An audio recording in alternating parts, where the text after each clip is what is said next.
Bulavinaka, namaste and good evening. I'm Vijay Narayan. You're watching Fiji Village Straight Talk. A special Straight Talk is the Swire Shipping Fijian Drua comes home for three very crucial matches. One against the Reds, which is tomorrow afternoon at 2:05 p.m. a double header. The Fijiana 15s take on the Wallaroos after that at HFC Stadium. And what a cracker of a day it will be. Rugby at its best. I have the CEO of the Drua with me. Mark, it couldn't get better with the Drua coming back, taking on the Reds here at home. But you may be a bit uncomfortable based on where we stand on the table. I'm disappointed. Yeah, Vijay, I am. I mean, I'm like any fan. You know, you don't want to be where we are. And I think probably some people, not all by any means, but some people are sort of going, well, it was great last year, it was great the year before, and now look at and actually, people forget really quickly, don't they?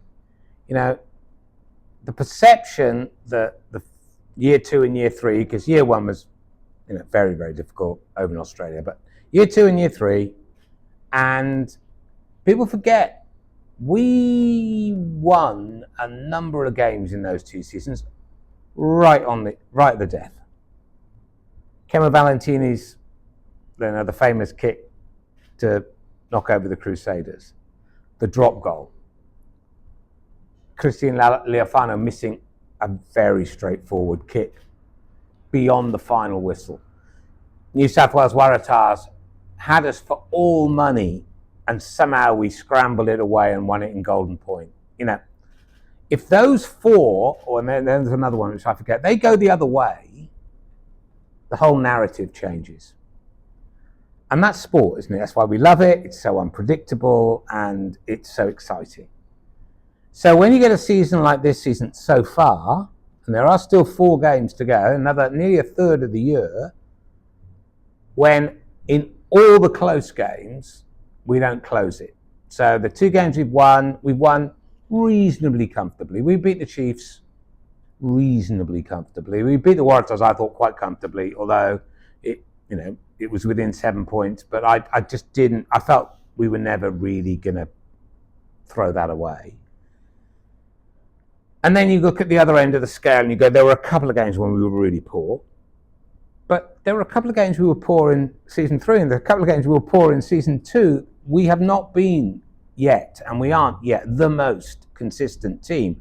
I can remember us getting hammered at Perth in year 3 and getting hammered at Perth in year 2. I can remember Dunedin was a graveyard. We played much better at Dunedin this year than we ever have done before, right? So it's not like suddenly this is happening and it wasn't part of the inverted commas successful seasons.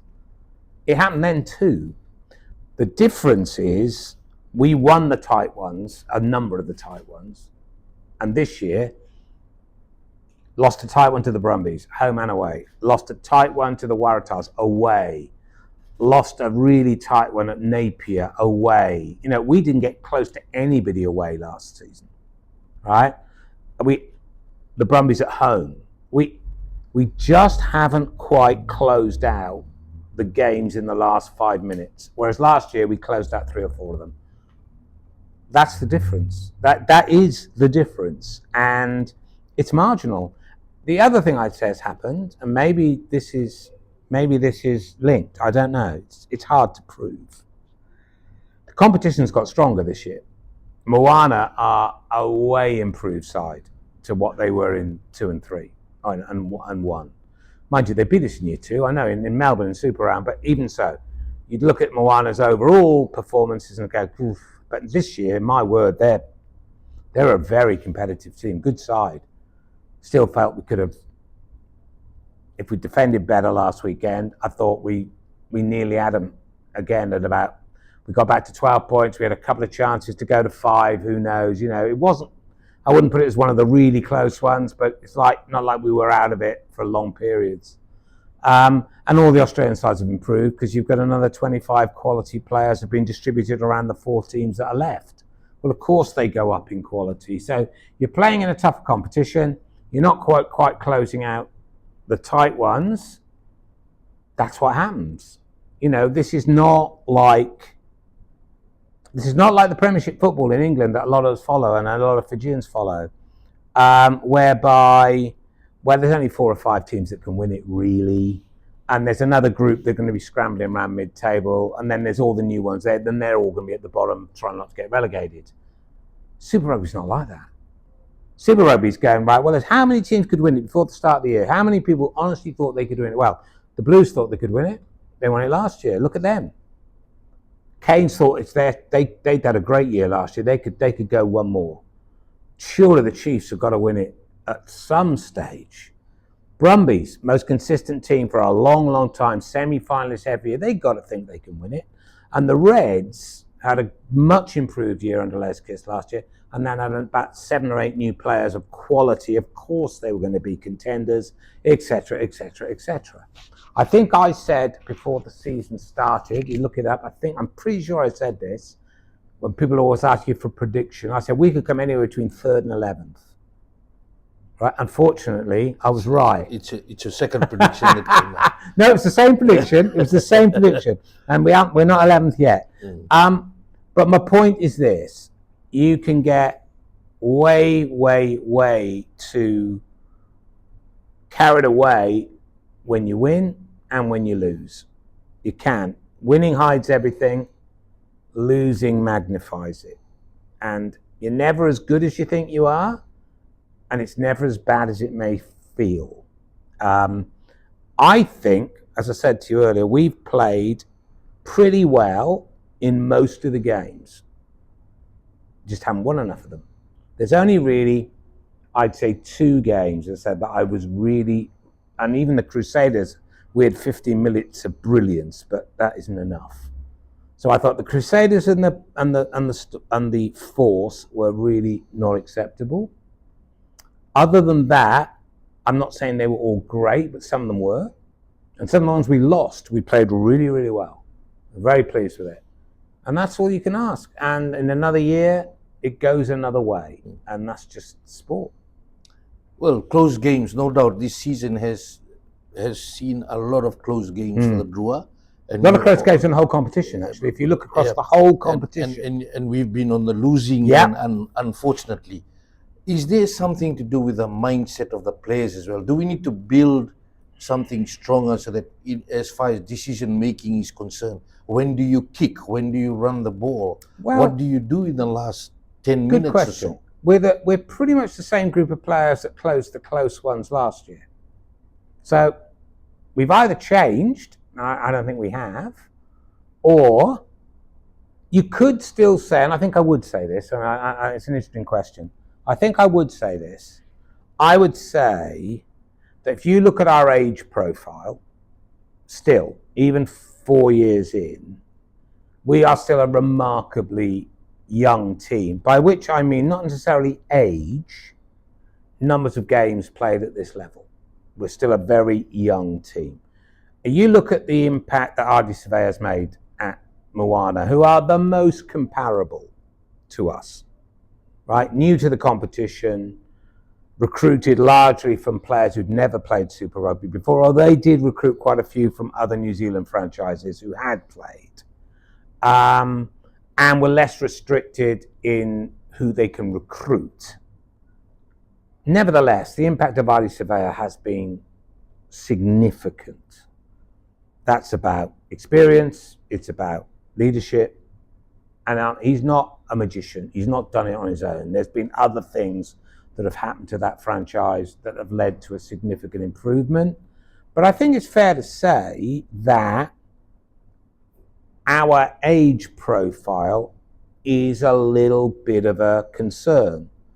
Now, the way you can get around that, given that we can and only want to recruit Fijians, is tricky. Because actually, the group you'd look to, the sort of Botia, Randandra, Nasialebu, the very Bill Matter, those very experienced, well into their 30s, Fijians who could play a role. They're probably a little bit too old, that group. Now that group is 34, 35, 36, I think, even in one case. That and Super Rugby is a really quick comp now. It may not be the most financially lucrative competition of the 5 around the world, but it's undoubtedly the quickest. And you look at the average age of players in Super Rugby, it's lower than it is in some of the others. And there's a reason for that. Partly it's the climate and the weather. You know, if you're going to play in Suva or play in Brisbane or Perth, you better be in good shape. It's hot, it's quick, it's a fast track. You know, you're not playing, without being derogatory to anybody, you're not playing at Sale on a Friday night, or you're not down in, Clermont-Ferrand. You know, it's with the snow in January. It's quick, and it's a sort of young man's competition to a degree. So that group's probably, all due respect, a bit old, and there's a bit of a gap after that. And we've looked real hard to see, look, are there some players who are playing overseas of a particular age and level of experience who we might be able to bring back and supplement the leaders we've already got? Now, we sort of did a little bit of it last year. We brought Penny Ravai back at 34. He's been brilliant. Been absolutely brilliant. Unfortunately, and this was the trade-off, he copped a couple of injuries. He's back now, but he's been fantastic. Off the field, training with the younger props, he's just been brilliant. We could get another 4 or 5, I'd do it. You might see more of that in the new season? Well, it's hard to come across those players when you actually go down the list. You get down your database that I've got, and you go through all the players that fit that criteria, sort of late 20s, early 30s. Getting those older heads. Fijian, in the right position, who want to come back to Fiji, who you can afford. That's quite a tough one to pull off. But you keep trying, because I do think it's fair. And in time, and I talk about this a lot, we're only in our 3rd proper year, I'm absolutely convinced that some of the players who do go, and they will, in their mid-20s, 25, 26, 27, will come back round at the end of that, towards that 32, 33, 34. Right, so I don't think this is a problem that the Drua are going to get stuck with. Ooh. Is that okay for you? No? You want to put it on there? Yeah. Okay. Just edit. You'll be all right. Thanks. I don't think it's a problem the Drua are going to get stuck with forever. But I think it's going to take a bit of time, because those types of players, there aren't that many of them. You think you're a fan as well as a pro journalist, mate.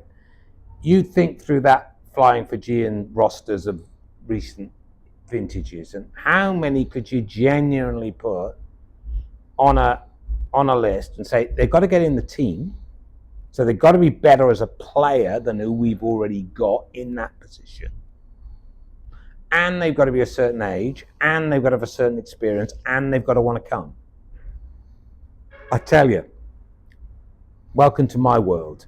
It's quite a small list, but you've got to keep bashing away at it, because your analysis is correct, and I share it, and Glenn shares it, and we're a talented, but still pretty inexperienced, quite young team playing in a very, very competitive competition. That's no excuse. That's just the way. The easy way, when we'd never do this, the easy way to get around it, relax the Fijian rule. Say, as Moana do, to be fair. You know, now last time I looked, Tom Savage is not Polynesian, right? He's from Gloucester. He's a white dude from Gloucester, right? I've got no problem with that. You run your franchise how you want to run it. I've got absolutely no problem. I think they've had a great year, right? But the easy way is to modify the roster. But that goes completely against everything we're trying to do. So your value that you're sticking on. We're sticking. We are sticking on Players with Fiji links. Players with Fijian heritage no further back than 2 generations. That's it. We will not sign. Players who want to join us have to do 2 things. They have to have that heritage qualification, and they have to declare for Fiji. So, for example, Peter Gus. I was just about to ask you that. Peter Gus, right? Who is no longer captured. But he's got to want to play for Fiji, and you've got to be able to pay him. You've got to be able to afford to pay him enough money to not match what he's getting on in France, but that. So you look at players like that. But the easier way to hit to Peter, Peter Gus? No, because he's only in his first year of his contract, and I think the last time I looked, he's got at least another 18 months to go, and I think it's unlikely. But you got to keep looking. But I say the easy way to do it is you say, all right, allow the Drua to have 3 non-Fijians. And you go straight out and buy 3 guys in key positions who are very experienced. But we'll never do that. My other question, Mark, is that you said that Peter Gus or anyone else has to Just an example. Has to declare that they will play for Fiji. Yes. Will there be a place where the Drua goes to that it is no longer seen as just a feeder team to the Flying Fijians? Last World Cup, we saw majority of the players were made up of Flying Fijians. The Drua came through that. I think what I hope happens, and we'll probably never get there, right? But I'd like to get even further than we are at the moment. I'd like to see a World Cup in, let's say 2031 in the States, right? So which is what? 6 years away. Okay. I'd like to see the Fijian team at that competition, do really, really well. Semi-final, let's say, which would be a hell of an achievement. Because they're a bit like the Drua now. We're 9th in the world, and you look at the top 8 clubs above them, they're all good. I mean, the top 4 are really good, and England ain't bad now, and Scotland, probably the best Scottish team for goodness knows how long, and Argentina are a really good side, and then we're under them. We're that's where we should be in the world. Now, we want to get up 2 or 3 rungs of the ladder, like the Drua. That's hard. It's going to take a while. So I hope by 31, you look down the Fijian squad and go, right, there may not be as many Drua players as there were last time. There may, but there may not. But if you count former Drua players, it's 90% of the team. Because that's part of our purpose. Right? One of the reasons the Drua was set up, one of the reasons, there's a whole host of reasons, but one of the reasons the Drua was set up was it to create an opportunity for boys on the island to stay on the island, become professional players, and grow and gain experience in a very good competition that isn't straightforward and isn't easy and isn't a pushover, and we've certainly got that, which will improve them as players. And then some, not all, some won't want to go, but some will, and they say, no, I'm going to go to France, I'm going to go to Japan, you'll never be able to compete with that financially. New Zealand rugby can't compete with that financially. Australia, everybody in our competition cannot compete financially with Japan, France, and the 2 other European leagues, but particularly France and Japan.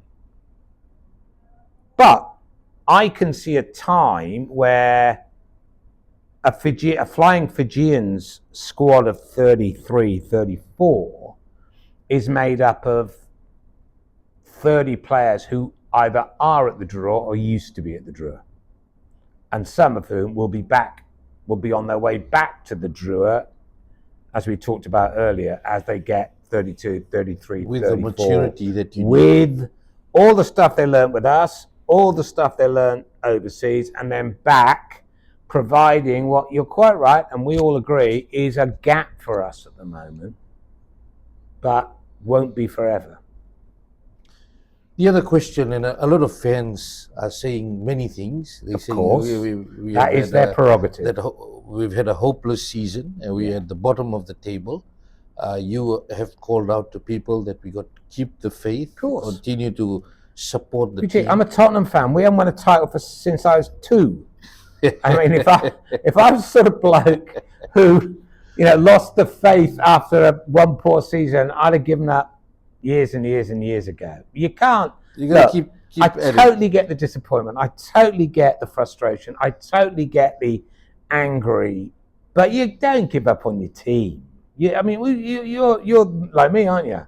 You're a Tottenham fan, aren't you? No, I'm not. No. What's I'm a Man United fan. Man United fan. Well, nearly as bad as us. Finish this interview. But at least you've won things in I can't ever remember us winning a title. Exactly. Right? Yeah. But you're rubbish at the minute, if I may be frank. Yeah. Have you stopped supporting them? No. Have you stopped following them? No. Have you stopped thinking about them? Not at all. That's my point. So my point again is that the fans can say what they want to say. And we love them for it, and they're great. For the players. Of course, we have taken them to a professional era. Yeah. And there's a lot of comments on whether they are ready for this. Mainly off the field discipline. Questions have been raised about off the field, their behavior, on whether they are always doing the right thing as a professional player, whether that is seeping into the way they play on game day. Right. Okay. You're on the top of your game, aren't you, today? Well, let me not completely dismiss that, but let me start off by giving some data, some actual facts. If you came, you have to take my word for it, but I'm a very truthful man. If you came and looked at our fitness scores, which are really a proxy for commitment and hard work and effort, and tracked them over the 4 years of our existence of the same players who've been there for 4, those who've been there for 3 and 2 and 1, you would, in 90% of cases, just see an upward curve. Okay? So the idea that somehow the players aren't working hard and being disciplined about their training, etc.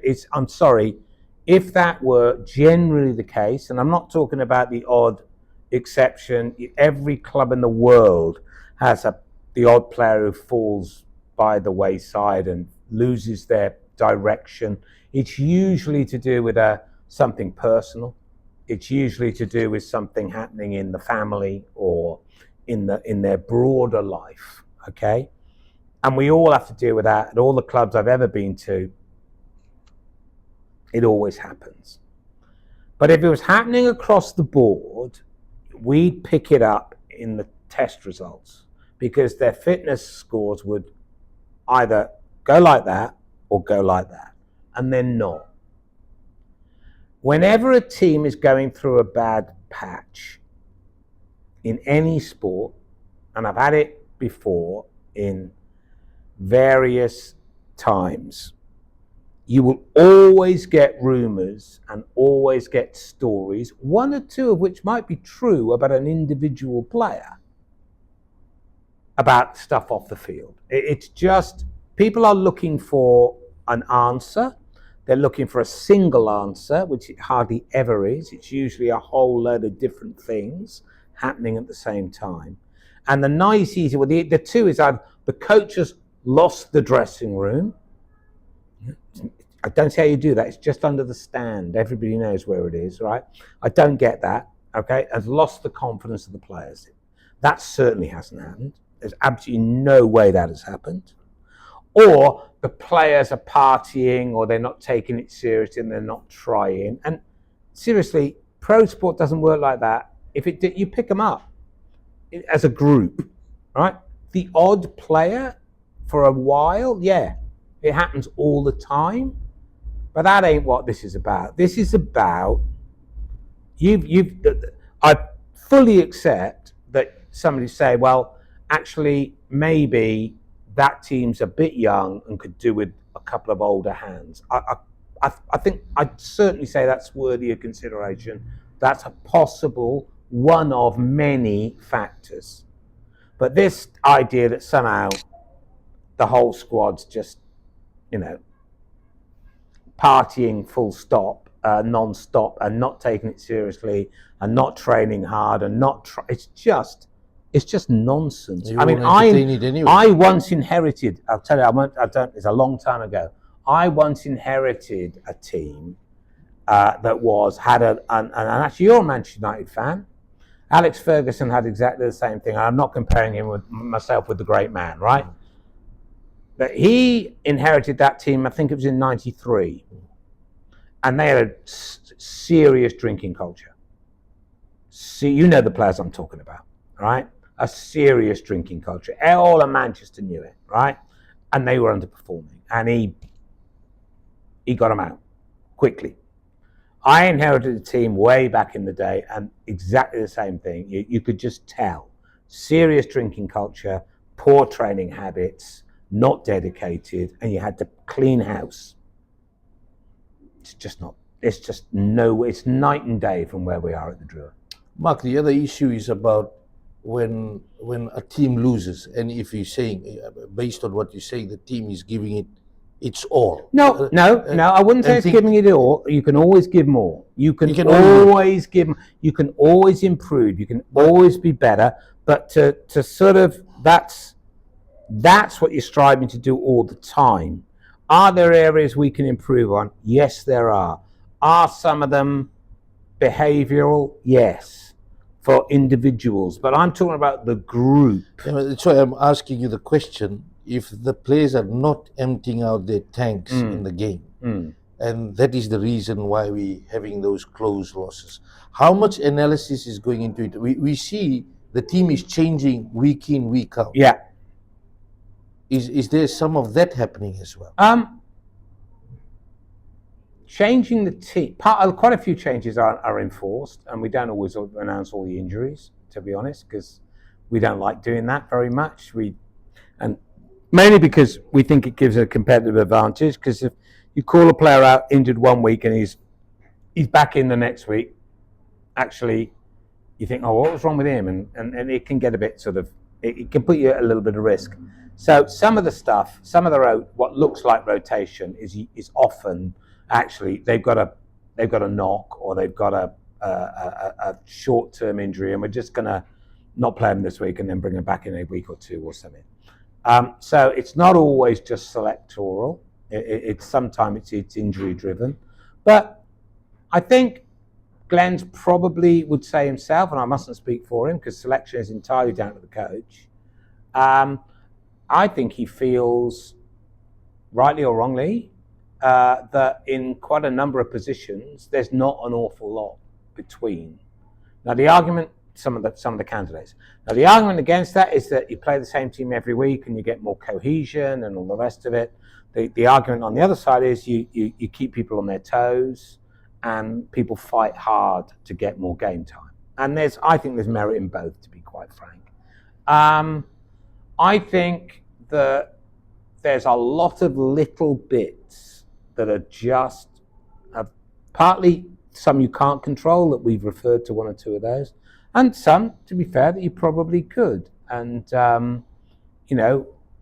we keep looking to try to tighten those up, and it's a question of lots of little. I'm absolutely convinced it's lots of little things rather than looking for one huge reason, because I just don't think it's there. No, that's not quite true.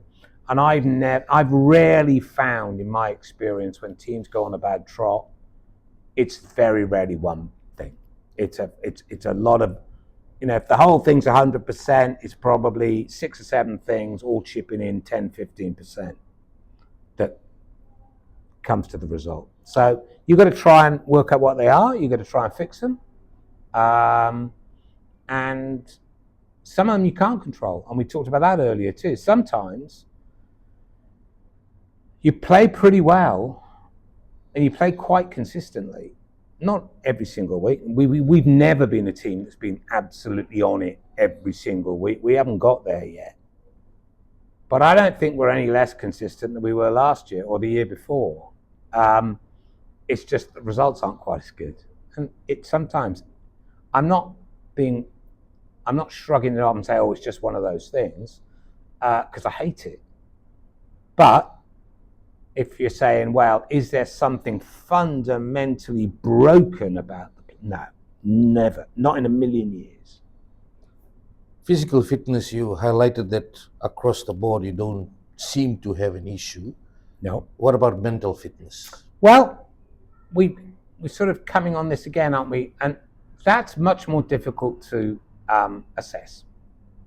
And we're probably spending more time on that now than we ever have. Now, the question is, it's harder to measure. It's harder to know whether it's having much effect, but you've got to believe it will in the long run, so you've got to keep doing it. So we're putting more resources than we ever have done into that area, and we'll keep doing it because my personal belief is that at this level, a lot of the difference is mental. And when I say mental, it's about being able to stay in the moment, not getting distracted, being able to focus quickly after you've made a mistake, all those kinds of things. And we keep coming back to this, don't we? And actually, that the way the best teams tend to acquire those skills is over time. And we come back to, in a tight game, in a big moment, do individual players who are mentally tough step up? And that's learned. That is learned. You can help people to acquire those skills. So I would say that's an area where we're putting in more resources and we're spending more time, and we're going to keep doing that because I think that is an absolutely key area. Yeah, I asked the question because it's the issue of once bitten, twice shy. Sometimes gun shy after you made a lot of mistakes. And then you've got another game, which is a big game, but still you get into that moment in the game. What if I drop this ball and that's everything exactly falls apart? that's exactly what we're talking about. The people talk about what does mental hardness, mental toughness mean? It means, in my book, being able to stay in the moment and to stay in the present in the modern vernacular. And that's quite tough because when you make a mistake, you tend to dwell on it. When you're coming off a bad trot, you're thinking, oh my God, not again, not again. And mentally tough players, either in individual sports or in team sports, are those that are able to actually block that out and stay, right, what's happening now? What's my job? And that's what a lot of people call experience, I think. And I'm not saying everybody who's played a long time has got it. That's not what I'm saying. But it's very, very rare. You do get the odd player. Who's almost, you think they almost seem born like that. I remember watching a young Johnny Wilkinson thinking, geez, he can't have been more than 20. And he played like a 32-year-old. And nothing seemed he just seemed there all the time. But they are so rare. Those players are so rare. Mostly you learn it, and you learn it over time, and then we're back to where you and I were discussing earlier.